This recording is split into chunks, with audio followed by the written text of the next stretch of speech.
abundance. This is the first product in life, abundance.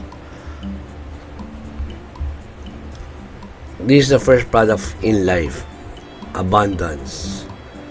A life insurance and savings product designed to provide maximum protection while assuring you have funds to spend on your and your family's needs in the future through its guaranteed cash payout. Yun. Guaranteed cash payout, regular income equivalent to 10% of sum insured to be paid every 2 years from end of 7th and 11th policy year and every 2 years thereafter until maturity. Para itong meron ako sa BDO Money 8. So, gano'n. Ang payment niya lang 5 pay tsaka 10 pay. Yung sa BDO 8 pay. Tapos, ang maturity na pag nag-65 years old na ako or 60 something. Ayun. Tapos meron na re-receive na every other year na payout. And I guess, mga 10% din, ganun. Okay, lump sum maturity benefit. Lump sum maturity benefit. Equal to 100% of sum insured plus dividends less indebtedness given at policy maturity. So, pag na-reach na yung maturity period, say, age 60, age 65 or 20 years, kunyari, makuha mo 100%. Now, in the event na the life insurance coverage is equal to 200% of sum insured upon issuance of the policy. Yan. Ito yung protection, doble. Okay, walang sinabi on dito. Yung nabanggit ko kanina. Ito doble o 200% ang life protection. Built-in terminal illness. May terminal illness kagad. 200% din. Pero babayaran mo lang pang 100%. Okay, plan name, abundance, plan description, life insurance and savings product. Designed to provide maximum protection while assuring you have funds to spend on your and your family's needs in the future through its guaranteed cash payout. Proposed insured issue age, abundance 20, 0 to 60 years old. Abundance 65, 0 to 45 years old. Kasi ang mature net o pag age 65 ka na. Ito naman 20 years. After 20 years, kaya etong age na to mas mahaba. Okay, applicant owner issue ages 18 years old and standard naman yan. So hindi pwede maging insurance owner yung yung below 18 years old. Kailangan of legal age, di ba? Para mag-engage sa contract, kailangan of legal age. Okay, sorry what happened? Okay. Premium paying period 5 or 10 years. Okay mas maikli to 5 sa akin nga 8 years Mode of payment, may annual, semi-annual, quarterly, monthly.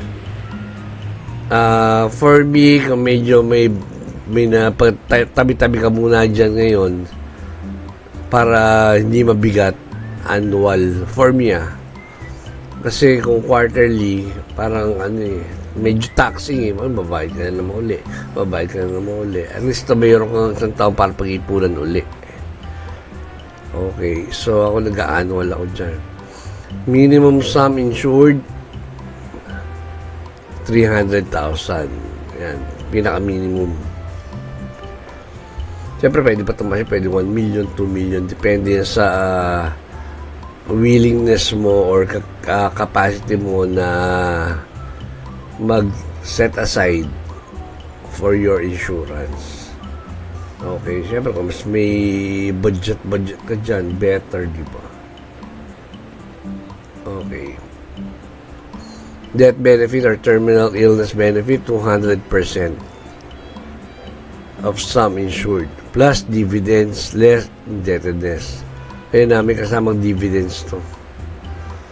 Bunta dito sa doble, 200%. Was diagnosed of terminal illness, B is advanced payout of the death benefit. Okay, pag nagkaroon ng terminal illness, ina-advance yung payout. Di ba napakaganda niyan? Anticipated benefits equal to 10% of sum insured to be given at the end of the 7th or 11th policy year every 2 years thereafter until maturity for 5 years. Yun. So every other year, we may receive ka na 10%. Yun. Di ba? Extra income pa yun. Okay, maturity benefit, 100% of sum insured plus dividends less indebtedness. Okay. So, alam ba, nung mature na, 65 years old ka na, makuha ng buo, 100%. Plus dividends, pero ma-minus dun yung, alam ba, loan ka. Pwede yun, ha? Kalagitnaan, nag-loan ka. Kasi, kunyari, may naisip kang business. Oh. Sa ako, ganun ginawa ko, eh. Nakakuha ako ng 150,000 agad. Yung dinagdag ko sa aking trading business. So, yun, pwede siya. Na pwede mo rin siya dagdagan ng mga riders na WPD, PR,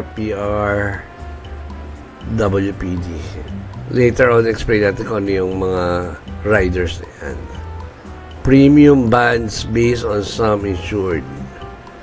Band 1, 300,000 to below 500,000. 500,000 to below 1 million. Band 3, 1 million and above. So, again, minimum coverage natin 300,000. Di pa baba doon. So, para mas mabilis, yun, nakagrouping siya sa 300 to 500, 500 to 1 million, 1 million and above. Underwriting process, full underwriting. Rider attachment will follow separate underwriting guidelines. Okay. So, that's it. Pansit for abundance. Is it? Okay.